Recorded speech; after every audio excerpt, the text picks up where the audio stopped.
Hello बच्चों, let's read the question. Question says in any triangle ABC, prove that sin A plus sin B plus sin C less than equal to 3 root 3 upon।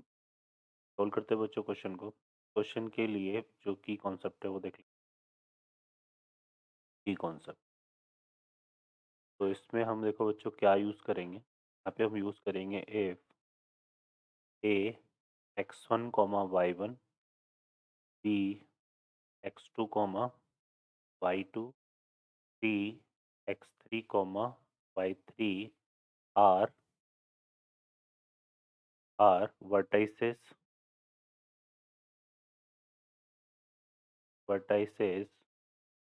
of a triangle, then centroid of triangle are, sorry, triangle is, वो define होगा जी से x1 plus x2 plus x3 upon 3 comma y1 plus y2 plus y3, ठीक है बच्चों, upon 3। तो इस तरह से सेंट्रोइड फाइंड होता है। इस कॉन्सेप्ट को यूज करेंगे, सॉल्व करते हैं क्वेश्चन। देखिए बच्चों, यहाँ पे क्या बोला हुआ है कि ये जो ट्राइंगल है ए बी, इसके लिए हमें ये प्रूफ करना है। अब देखिए, अगर हम किसी ट्राइंगल ए बी सी के लिए बात करें ना, for the triangle A B C, in triangle A B C अगर हम देखें तो जो एंगल ए है या एंगल बी है और एंगल सी, ये जितने भी एंगल होते हैं ये क्या होते हैं, कैसे लाई करते हैं, 0 टू पाई, हाँ, लाई करते हैं 0 टू पाई, ठीक है। ये 0 से पाई के बीच में एंगल होते हैं सारे के सारे, क्लियर है। तो यहाँ पे अब देखिए हम क्या यूज़ करेंगे, यहाँ पे हम साइन का ग्राफ बनाते हैं for the 0 to pi. Sine का ग्राफ हम अगर 0 से पाई में बनाएं, इस तरह से बनेगा। 0 टू पाई जो है साइन क्या होता है, पॉजिटिव। ये हमने 0 ले लिया, यहाँ मैं क्या ले लेता हूँ, पाई। और इसका अगर ग्राफ देखें तो इसका ग्राफ कुछ 0 से पाई में इस तरह से आता है, ठीक है बच्चों, है ना। ये जो पॉइंट है ये यहाँ पे इस तरह से, ये कौन सा हो गया, पाई/2 वाला पॉइंट हो गया ये। यहाँ पर ये 1 होती है साइन के मैक्सिमम, ठीक है। तो यहाँ पे हम क्या ले लेते हैं, यहाँ पे 1 ले लेते हैं, ओके बच्चों। अब देखिए हम क्या करने वाले हैं, यहाँ एक ट्राइंगल फॉर्म करते हैं। इस तरह से देखिए यहाँ पे एक ट्राइंगल में, ये हमने एक ट्राइंगल ले लिया, इसको हमने क्या बोला, पी क्यू और ये आर पॉइंट हो गया, ठीक है। पी के कोऑर्डिनेट, अब देखो यहाँ पे कि और ये वाला जो एंगल है इसको हमने ए ले लिया, इस वाले एंगल को हमने बी, और इस वाले एंगल को हमने क्या ले लिया, सी, ठीक है। तो ये हमने एंगल ले लिए कुछ इस तरह से, है ना। अब यहाँ पर अगर हम देखें तो इस पर तीन जो कोऑर्डिनेट होंगे पी क्यू, है ना। तो पी के कोऑर्डिनेट जो है वो अगर हम देखें तो वो क्या हो जाएगा, ए कॉमा साइन ए। बी के कोऑर्डिनेट है ना, क्यू के कोऑर्डिनेट जो है वो हमने क्या ले लिया, बी कॉमा साइन बी। और सी के जो कोऑर्डिनेट है वो हमने क्या ले लिया, सी कॉमा साइन सी, ठीक है बच्चों। ये हमने ले लिए, ठीक है ना। ए बी सी यहाँ पे इस ट्राइंगल के एंगल है। तो ये हमने तीन कोऑर्डिनेट इस तरह से ले लिए। अब इन तीनों की हेल्प से अगर हम इसका सेंट्रोइड निकालें तो सेंट्रोइड के कोऑर्डिनेट क्या बनेंगे, सेंट्रोइड के कोऑर्डिनेट हो जाएंगे हमारे पास यहाँ पर A plus B plus C upon C comma क्या आ जाएगा, साइन ए plus sine B plus sine C upon 3, ठीक है।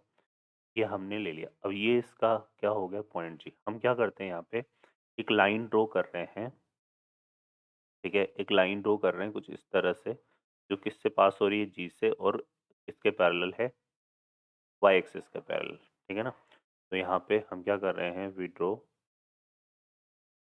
अ लाइन पास थ्रू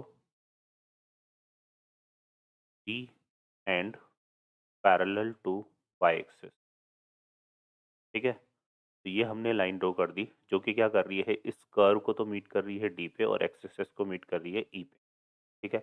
अब देखो मुझे अगर ई के कोऑर्डिनेट निकालने, तो ये ई के कोऑर्डिनेट कैसे होंगे, क्योंकि जी के कोऑर्डिनेट ये हैं। तो यहाँ से ओ से लेकर ई तक की जो डिस्टेंस होगी वो कोऑर्डिनेट ऑफ जी के इक्वल होगी, है ना। तो ई के जो कोऑर्डिनेट बनेंगे बच्चों वो क्या हो जाएंगे हमारे पास, ए प्लस बी प्लस सी अपॉन 3 कॉमा 0, ये हो जाएंगे। और अगर मुझे डी के कोऑर्डिनेट निकालने हैं तो डी के कोऑर्डिनेट कैसे निकलेंगे? डी का भी जो एक्स कोऑर्डिनेट होगा वो तो यही होगा, है ना, ए प्लस बी प्लस सी अपॉन थ्री। ठीक है। और इसका जो वाई कोऑर्डिनेट होगा, क्योंकि ये कर्व पर लाई कर रहा है और ये किसका कर्व है? ये कर्व है हमारे पास y equal to sine x का, है ना। तो यहाँ पे ये आ गया, तो x की जगह a plus B plus C upon three डालेंगे तो y की वैल्यू क्या आ जाएगी हमारे पास? y आएगी sine of a plus B plus C upon three. ठीक है, तो ये किसके कोऑर्डिनेट हो जाएंगे? d के। क्लियर है। अब इसको अगर हम यहाँ से देखें तो d, इसमें हम ये लिख सकते हैं इजीली कि जी d से लेकर e तक की जो डिस्टेंस है वो ग्रेटर देन होगी कौन से डिस्टेंस की? d से लेकर e तक की डिस्टेंस। ऐसा लिख सकते हैं यहाँ पे, है ना। तो ये तो बहुत क्लियर सा कॉन्सेप्ट है कि डी जो है वो ग्रेटर होगा जी से। अब डी हम कैसे निकालेंगे? इन दोनों के बीच में डिस्टेंस फॉर्मूला लगा देंगे, एक्स कोऑर्डिनेट तो सेम है, तो यहाँ पे ये डी कितना आ जाएगा? ये आ जाएगा हमारे पास sine of A plus B plus C upon three. ठीक है, greater than equal to G हमें निकालना है, तो जी ये रहा और ई ये रहा, दोनों का एक्स कोऑर्डिनेट सेम है, तो वाई टू माइनस यहाँ पे, सॉरी ई ये है ना, जी निकालना है ना अपने को, तो एक्स कोऑर्डिनेट तो सेम है, तो यही डिस्टेंस आ जाएगी, है ना, यहाँ पर। तो ये जी आ जाएगी हमारे पास साइन ए plus sine B plus sine C upon. ठीक है। अब देखियो, चूंकि ए बी सी ट्राइंगल के एंगल हैं, तो हमें पता है कि जो A plus B plus C की वैल्यू क्या होती है बच्चों? पाई, है ना। तो यहाँ पर ये सम तो पाई के इक्वल हो जाएगा, और pi by three, sine pi by three की वैल्यू कितनी होती है? Root three by two. यहाँ से आएगा रूट थ्री, इसको हम क्या लिख सकते हैं? कुछ इस तरह से लिख सकते हैं, साइन ए plus sine B plus sine C, sine C. ठीक है। और अपॉन में कितना आ रहा है यहाँ पे? इंटू वन बाई थ्री, क्या आ जाएगा?